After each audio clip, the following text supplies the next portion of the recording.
399 peso o 399,000 pesos talaga ng shabu na samsam. Dalawang suspect naman arestado sa bypass operation sa Limay, Bataan. Detalye na balita mula kay Danny Kumilang, RH37. Danny, good morning.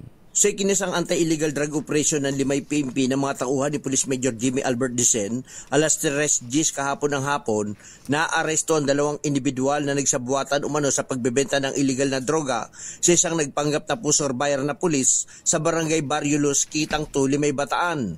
Nakumpiska sa mga naaresto ang 58.75 gramo ng shabu na nagkakalaga ito sa 399,500 pesos. Sa pagkakaaresto sa mga suspect, inaasahan ng PNP na mababawasan na kahit papaano ang pagkalat ng illegal na droga sa nabanggit na barangay.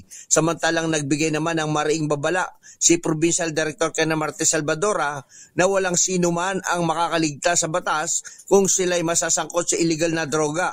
Ang mga naaresto ay naharap ngayon sa kasong paglabag sa Republic Act 9165 o ang Comprehensive Gross Drug Act of 2002.